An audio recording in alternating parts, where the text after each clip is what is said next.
Good morning. It is Tuesday, January the 25th, and this is The Drill. Welcome to all the butchers, bakers, and candlestick makers out there. I'm Ron, your host and the only true conservative in the United States today.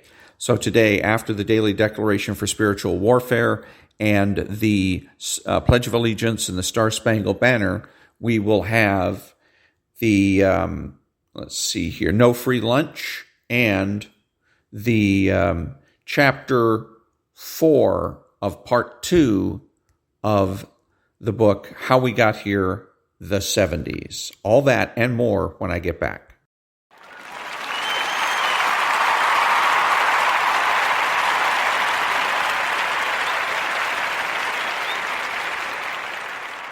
Thank you. Ineffable Creator, who out of the treasures of thy wisdom has appointed 3 hierarchies of angels and set them in admirable order high above the heavens, and has disposed the divers portion of the universe in such marvelous array. Thou who art called the true source of light and supereminent principle of wisdom, be pleased to cast a beam of thy radiance upon the darkness of my mind and dispel me from the double darkness of sin and ignorance in which I have been born. Thou who makest eloquent the tongues of little children, fashion my words and pour upon my lips the grace of thy benediction. Grant me penetration to understand, capacity to retain, method and facility in study, subtlety in interpretation, and abundant grace of expression. Order the beginning, direct the progress, and perfect the achievement of my work. Thou who art true God and man, and livest and reignest forever and ever. Amen. Thank you. And now for the daily declaration for spiritual warfare for January 25th. The evils of the day will never enslave you. My child, I will visit you every morning and will show forth my salvation in your life from day to day. My judgments will come upon your enemies morning by morning. Because of my great mercy toward you, your enemies will not enslave you. My compassions will not fail you. They are new every morning. My faithfulness will never cease, and I will be your portion forever. Therefore, place your hope in me. I will be with you, and I am mighty to save. I take great delights in you, and I will quiet you with my love. I will rejoice over you with singing. I will remove sorrow from you, and I will deal with all who oppress you. I will rescue the lame and gather those who have been scattered.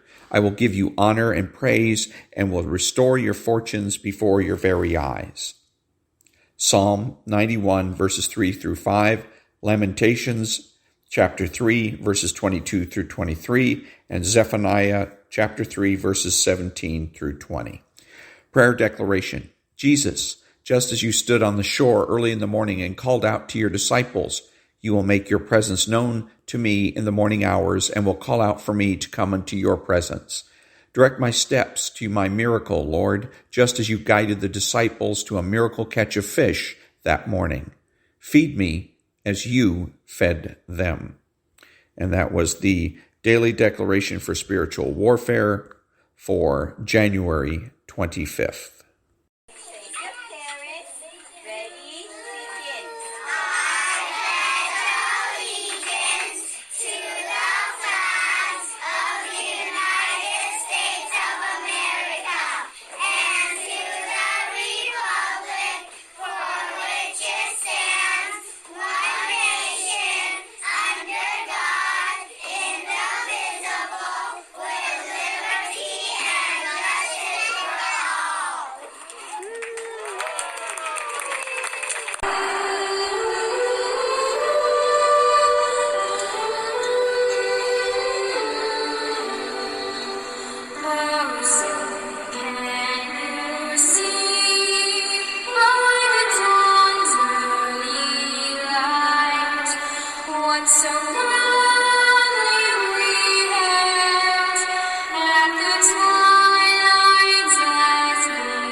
is the true conservative?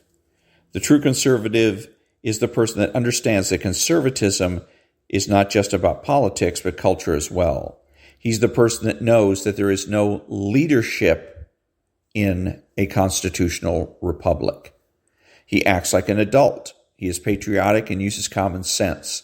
He makes judgments, refuses to speculate, speaks clearly and definitively, and is not afraid to say no. He's open-minded, asking why rather than why not. He is consistent, credible, and influential, not ashamed of his existence, unafraid to learn or correct his mistakes.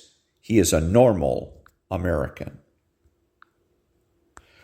Thank you. And now, no free lunch. We have always been concerned that economic education, a real understanding of how a market functions, will first and foremost help the most vulnerable. Obviously, what helps the poor is access to work. But as we looked into the good intentions of so many people, we see that a lot of them just think that solidarity with poor people means giving them things.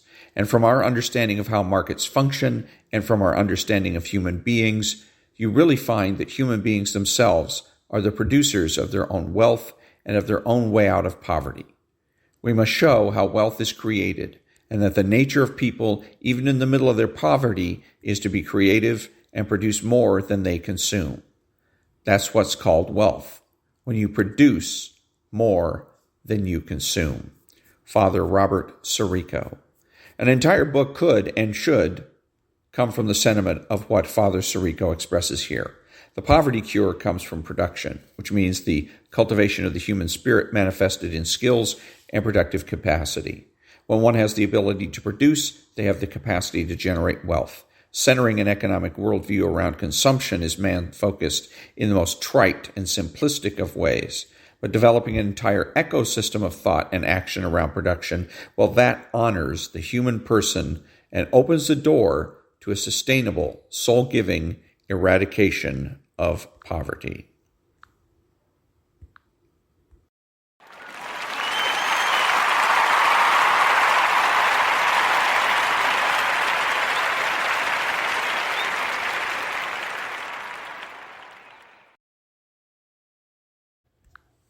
Thank you. I ain't a marchin' anymore. On April 16, 1862, an embattled Confederacy adopted the first conscription law in the history of the English-speaking world. Until then, although individual Englishmen might sometimes be sentenced or impressed into involuntary service on land or sea, or required to perform militia exercises on the village green, the assertion by a government of the power to commandeer every able-bodied young man and send him away to fight and die far from home had seemed the very essence of French, German, or Russian despotism. But the century of total war would demand total mobilization. No country, not even the Soviet Union or China, would put more men and women into uniform during World War II than the United States. 12 million by VA Day. When the war ended, so did the draft. But peace had not truly returned, and 2 years later, at the same time as he appealed to Congress for military aid for Greece and Turkey, President Truman reinstated the draft. For the first time in its history, the United States would field a large, standing conscript army. Britain, too. The draft ordered in that country in 1939 would not be lifted until 1962. Mid-century America thus became a country of soldier citizens and citizen soldiers. Almost every able-bodied male served, even Elvis. The military shaped fashion. The unpleated khaki cotton pants that every man wore on the weekends, the aviator sunglasses, the buzz cuts. Military experience weighed upon the schools. What were the gym classes of the 1950s but basic training without guns? And upon the ballot box, none of the 18 men nominated by either major party for the presidency between 1912 and 1944 was a veteran. In the 11 elections between 48 and 88, the winning candidate invariably was. The surface obtruded any time two American men met in a foreign place. Where'd you serve? Was an all-purpose conversation starter in 1959 as what do you do is now. Then came Vietnam. The legitimacy of the draft in the United States fluctuates according to its equity. The Confederate Draft allowed plantation owners to exempt one white for every 20 blacks they owned, and resentment of this privilege badly damaged support for the Richmond government among non-slave owners. The horrific New York draft riots of 1863 were provoked in part by the provision that permitted rich men like Grover Cleveland and Theodore Roosevelt Sr. to buy their way out of the Union Army. The universal drafts of World War I, World War II, and the 50s, by contrast, were accepted without dissent. No draft in American history, however, fell as unequally upon the different classes of society as did the Vietnam draft. High school dropouts were 4 times as likely as college graduates to be drafted and twice as likely to see combat. This fact was not lost on the lower class Americans, white and black, who did the fighting and dying. During the war, some upper-class anti-war protesters would profess incomprehension of how the draftees could dislike them. By demanding an end to the war, were they not the draftees' best allies? The population on whom the draft fell did not see it that way, and the smoldering of their resentment would heat American politics for the next 3 decades, periodically combusting into open flame that never burned hotter than during the trial of William Cali, commander of the troops who perpetrated the My Lai massacre. On March 16, 1968, Lieutenant Cali had led a platoon of soldiers of the American Division into the steamy hamlet of My Lai, 100 miles south of the city of Hue. Cali's platoon had been unsuccessfully chasing guerrillas for weeks in a counterattack following the Tet Offensive, losing dead and wounded to invisible mines and snipers. Cali had been told that the concentration of huts known as My Lai was a Viet Cong base. He was ordered to burn the hamlet to the ground. When the Americans entered My Lai, there were, as usual, no guerrillas in sight. There were no men of fighting age at all, only about 200 old men, women, and children. Confrontation with these helpless people uncorked some horrible reservoir of savagery in the Americans. They turned their guns on them, killing every one, stopping their ears to the desperate begging and their dying shrieks. The women were raped before being killed. At least one was gang raped. It was the worst American atrocity of the war.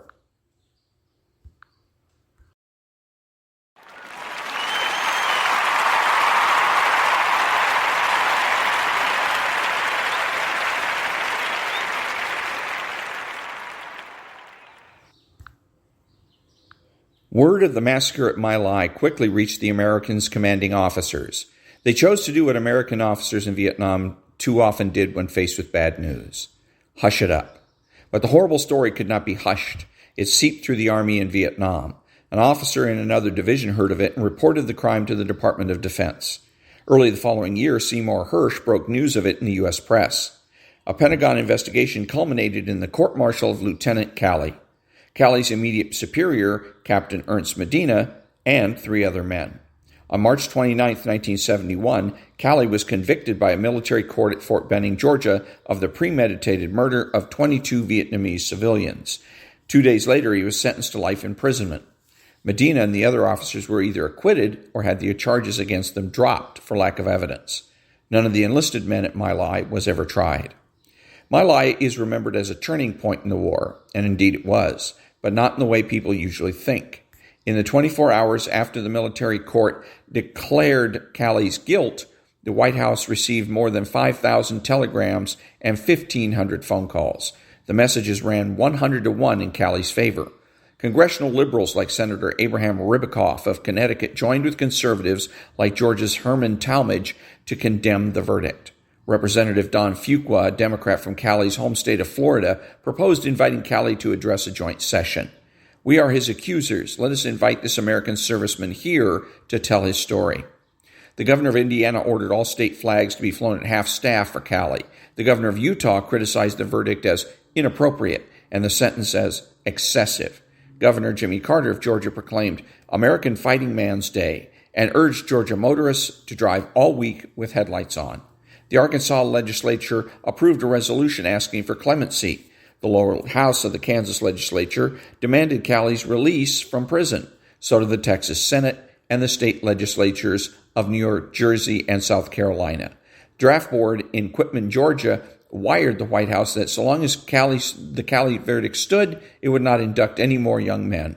Members of draft boards in Athens, in Blairsville, Georgia, and in Elizabethtown, Tennessee resigned. A Poughkeepsie, New York radio station invited listeners to call in their opinions. It received more than 2,000 calls in just 1 hour. Only 36 defended the verdict.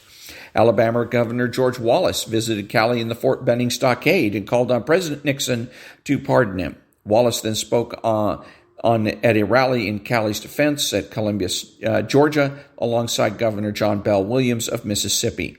The Columbus rally was just one of a series of demonstrations across the nation. Jacksonville, Florida, Los Angeles, Kansas City, and Dallas quickly followed. By the end of the first week after Cali's conviction and sentencing, 79% of Americans polled expressed disapproval of the verdict. Within the month, a Tennessee recording company announced that it had sold more than 200,000 copies of a song titled The Battle Hymn of William Cali. On this one issue, populist hawks and campus doves could agree. Cali was, in words attributed to an anonymous soldier that were widely repeated in articles of the time, quote, just another victim of a war nobody wanted to fight, unquote. An anti-war activist said, quote, the attempt, I suppose, is basically to take the monkey off the individual's back, take it off Cali's back, and put it a step higher. Let the generals do what they will with the monkey once it's on their back, unquote. Populist hawks similarly saw Cali as an ordinary American boy thrust into a dangerous situation in a war the elites started, bungled, and then wanted to bug out of, and they were instantly ready to believe that when the military condemned Cali, it was attempting to appease the New York Times and the president of Harvard and the Episcopal Bishop of New York by sacrificing an unlucky grunt. It was the baby boom that made the inequity of the Vietnam draft possible. In 1964, the boys born in 1946 turned 18, and for the first time since 1940, the U.S. military had more manpower available than it needed. 12 months later, the number of able-bodied 18-year-old males jumped by another 35%. Altogether, some 27 million men passed through their draft-eligible years between 65 and 73. Only 11 million of them ever served in the military, and only 1.6 million, 6% of the total, served in Vietnam. An 18-year-old was more likely to be drafted in the peacetime year 1959 than in 1968, the most violent year of the Vietnam War. But if the chances of serving in Vietnam were low, the possibility could never be dismissed from one's mind. Until the Nixon administration instituted the lottery system in November 1969, which let young men know at once whether they were likely to be called or not, the draft eligible could not be certain until they turned 26 whether they would be summoned by the Army. For every man taken, 2 or 3 others were dodging from deferment to deferment like children playing hide and seek. All the while they concentrated on the draft, they were delaying decisions about marriage and family and career and were becoming increasingly angry. Fortune conducted a poll of elite college students in the spring of 1970 and found that fully half of them damned the United States as a sick society. One of the most promising of those students, a young Rhodes Scholar named Bill Clinton, observed in a 1969 letter to the commander of his local ROTC that the best members of his generation felt themselves loving their country but loathing the military.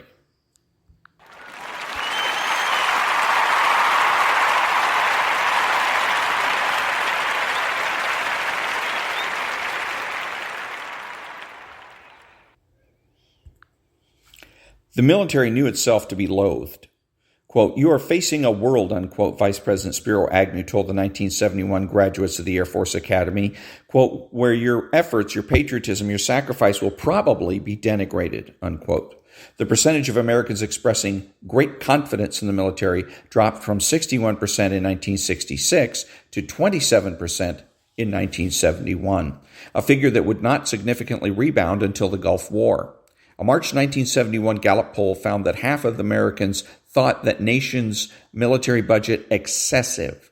In 1960, when the military consumed almost twice as much of the nation's total income as it did in 1971, only 18% of those polled regarded the defense budget as excessive. One telling indicator of how low the military had sunk came in 1974, when General William Westmoreland ran for governor of South Carolina. In one of the most conservative states of the Union, the former commander of the Vietnam Army was crushed in the Republican primary by a former dentist, State Senator James B. Edwards. The army that splashed ashore at Da Nang in 1965 might have been a magnificent force as the United States ever fielded, superbly trained, keen to fight, resolute under fire, but it never threatened Ho Chi Minh with the one thing that he feared, the loss of his hold on power.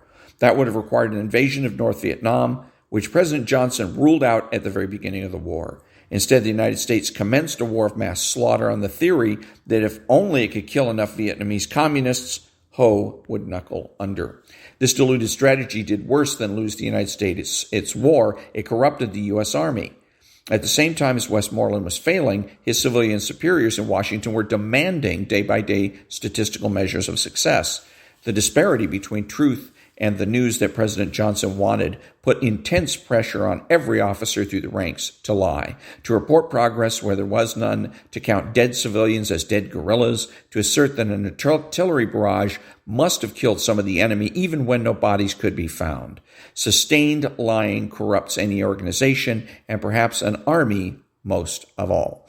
This army was in trouble already. Unlike the armies of earlier wars in which men served with their units for the duration, the Vietnam Army rotated enlisted men in for 12-month tours of duty and officers for 6-month tours. This clock-punching war encouraged a man to hunker down and wait his war out.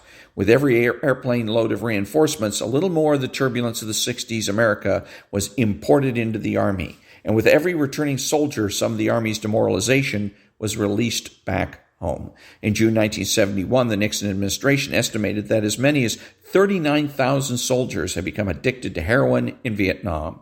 10% of the men still remaining in Vietnam were estimated to be heroin users, half of them regular users. 2 months later, Flora Lewis reported in the New York Times that 5 men who handled nuclear weapons had been caught under the influence of marijuana, hashish, or, in one instance, LSD. Newspaper accounts describe marijuana being smoked openly at the bases in Germany and South Korea, with harder drugs readily available to anyone who wanted them. In 1979, the year the Army launched a harsh crackdown on drug use, almost 9,000 men would be disciplined for drug offenses in West Germany alone.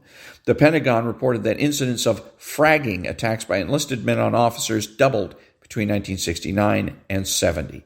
From 96 to 209. 39 of the fragged officers of 1970 were killed. Racial tension crackled through the armed forces, erupting frequently into deadly riots. On May 22, 1971, a fight between black and white airmen erupted at Travis Air Force Base near Marysville, California. 3 blacks but no whites were detained by military police. 2 days later, 200 black airmen marched on the stockade to protest the one-sided arrests. They were repulsed by police.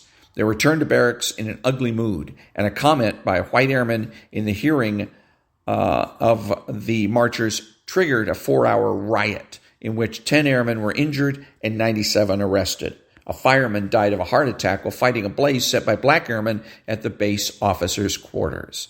The retiring commander of the Atlantic Fleet, Charles Duncan, admitted that the Navy had suffered dozens of hushed-up incidents of racially motivated sabotage, culminating in a multi-million-dollar fire above the carrier Forrestal.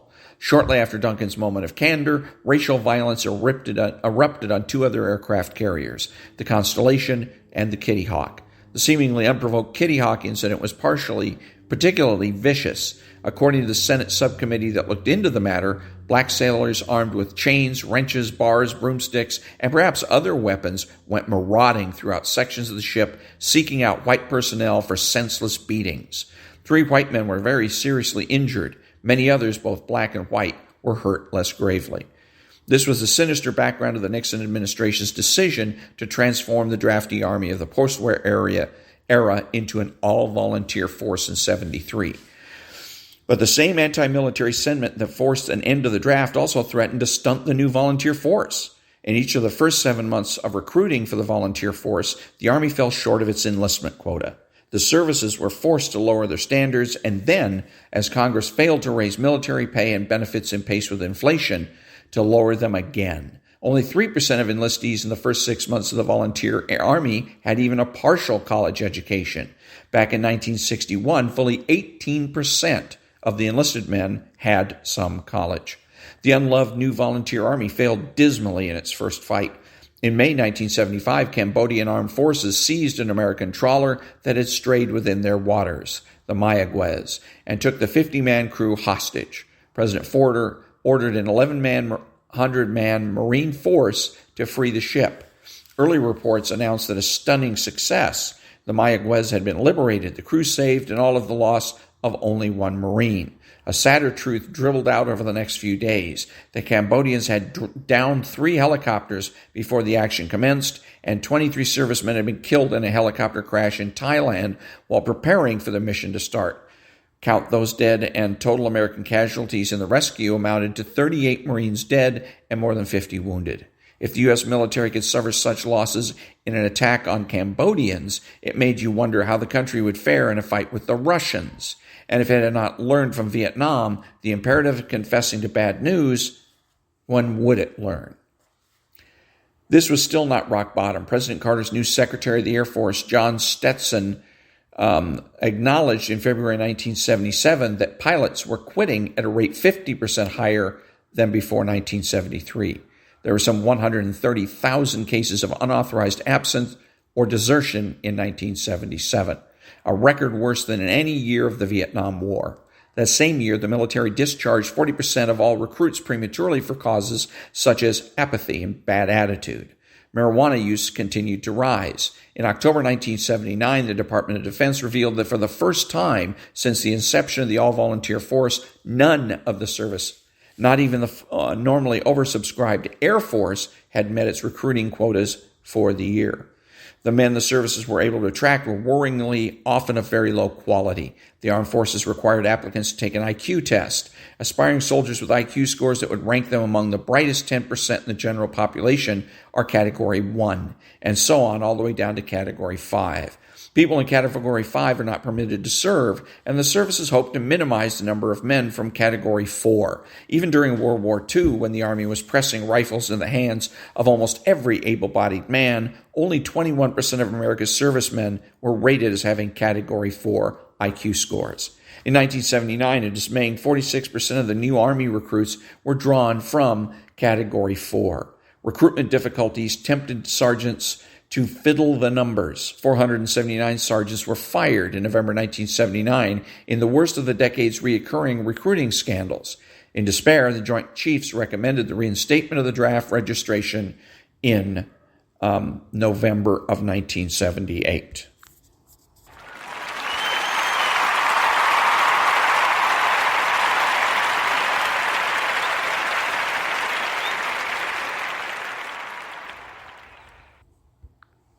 During the Reagan defense build-back of the 1980s, military pay recovered, and so did the caliber of the young people attracted to the service. But the steady improvement of military competence and esprit since 1881 was not purchased with money alone. It was obtained in very great part by isolating the American military from American society and cultivating in it ideals and codes of conduct that were becoming more exotic in civilian life.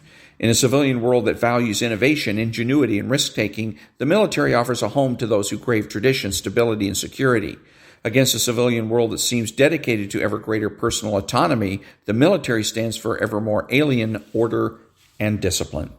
A gulf has opened between these two worlds wider than at any previous point in modern American history. Even in the pacifist 1930s, 4.7 million Americans under age 40 had worn the uniform. In 1998, by contrast, the youngest man for whom military service was a normal part of life was 53 years old. Soldiers and civilians are increasingly strangers. What little they know of each other, they do not like. Soldiers are more religious and more politically conservative than their civilian peers, and their officers are even more so. In 1996, 67% of officers identified themselves as Republicans. Only 7% called themselves Democrats. Through the 1980s and 90s, civilian society has repeatedly attempted to remake the military in its own more easygoing image, repealing the ban on uncloseted homosexuals in uniform, sex integrating the barracks, relaxing penalties for breaches of discipline. But where the public sees modernization, the military sees degeneration. Since the 1970s, the defended and the defenders have come to resemble two mutually uncomprehending societies which honor warring ideals and uphold incompatible values. And that was Chapter 3 of Part 2 of the book called the How We Got Here, the 70s.